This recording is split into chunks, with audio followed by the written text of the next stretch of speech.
नमस्कार दोस्तों, ये सड़क जो आप देख रहे हैं वो महाराष्ट्र के एक बेहद शानदार शहर सोलापुर की है। सुबह का वक्त है और यहाँ शहर अभी जाग रहा है। लोग चाय की दुकानों पे नजर आ रहे हैं और बहुत सुंदर सुंदर नाम है चाय की दुकानों के। कुल देवता, अमृत तुल्य, इस तरह से नाम रखे गए हैं। मैं इस शहर में आया था छाया प्रकाश फाउंडेशन की तरफ से, मुझे सम्मानित किया गया और भी लोग आए थे।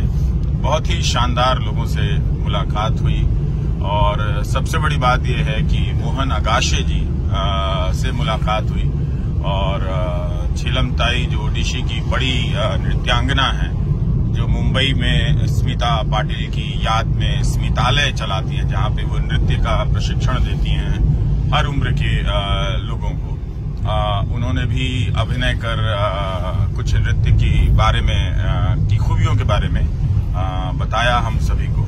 और आप देख रहे हैं कि कितनी पुरानी चीजें जो शहर में हैं वो अब धीरे धीरे हर शहर में कम होती जा रही हैं और नई इमारतें, नई नई चीजें आ रही हैं। ऐसे ही बदलाव आता है और बदलाव चला भी जाता है।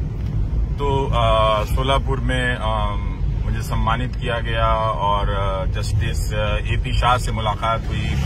भाषा के प्रकांड विद्वान गणेश देवी जी से मुलाकात हुई और सबसे शानदार बात ये रही कि मेरी मुलाकात हुई मोहन अगाशे जी से, जो शानदार एक कलाकार हैं, अभिनेता हैं।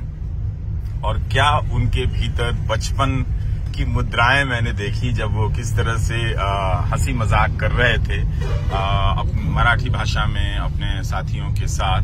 तो पता चला, देख रहा था कि इतना महान कलाकार कितना जीवंत है अपने भीतर। और एक तरह से लोग जो हैं मिल रहे हैं। लोग बहुत शानदार मिले, बहुत सारे लोग जो हैं मुझसे मिलने के लिए 200-300 किलोमीटर दूर से आए। और मुझे तो यकीन नहीं हुआ कि गोवा के बॉर्डर से, कोल्हापुर से, पुणे से लोग पत्रकार साथी मिलने चले आए हैं। और एक तरह से और उन्होंने बड़ा हौसला बढ़ाया मेरा एक तरह से और अच्छा भी लगा।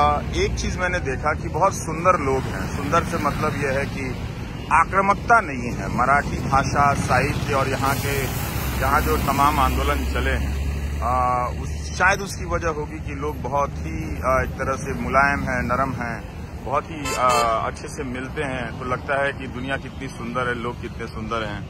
तो एक तरह से हम बहुत ही दिव्य अनुभव हुआ। लोग आर्थिक मदद के लिए भी आगे आए, पेशकश की।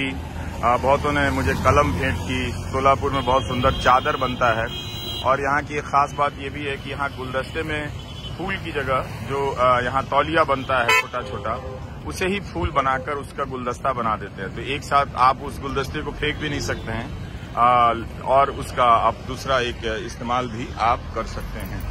तो ये आज के अखबार हैं जो मराठी भाषा के अखबार हैं। इस शहर में मुझे बताया गया कि तेलुगु, हिंदी, कन्नड़ा और मराठी कई भाषाएं बोली जाती हैं और हर भाषा को बोलने वाले अच्छे खासे लोग हैं। तो बड़ा ही शानदार भाषा के लिहाज से इस शहर को देखना चाहिए कि एक व्यक्ति के भीतर कितनी भाषाओं के शब्द हैं। वो अगर देखने जाने का मौका मिले तो मजा ही आ जाए। तो ये महाराष्ट्र का एक शहर है। बहुत ही मुझे अच्छा लगा यहाँ लोगों से मिलकर। यकीन हुआ कि हम जो काम करते हैं, आप नए पत्रकार जो लोग काम करेंगे, समाज बहुत सहयोग करता है अपने तरीके से। आपको गले लगा लेता है, आपको कलम भेंट कर देता है, चादर भेंट कर देता है, आर्थिक मदद भी दे देता है जो उसकी क्षमता है। तो वो निराश नहीं करता है।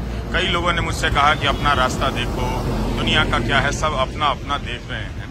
पर ऐसा नहीं है, वो सब अपने अपने जीवन में व्यस्त हैं। मगर यही वो लोग हैं जो वक्त निकाल कर आते हैं। 300 किलोमीटर से कौन आ रहा है? क्या वो सिर्फ अपना देखने वाला व्यक्ति है? नहीं।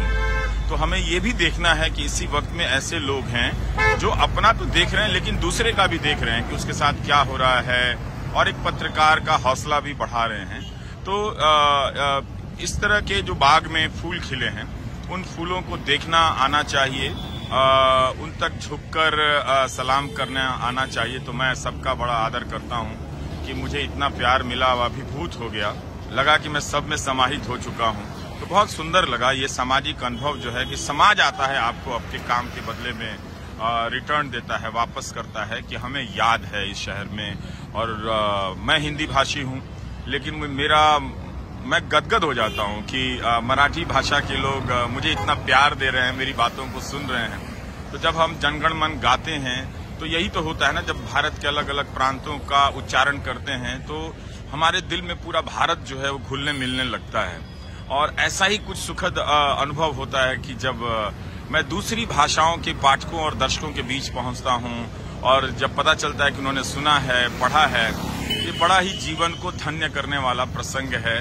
और जब भी मराठी साहित्य भाषा कितनी विकसित भाषा है, जिस तरह से लोग बात कर रहे थे सार्वजनिक चीजों के बारे में, पता चल रहा था कि ये भाषा जो है इसको किसी दूसरी भाषा की जरूरत नहीं है।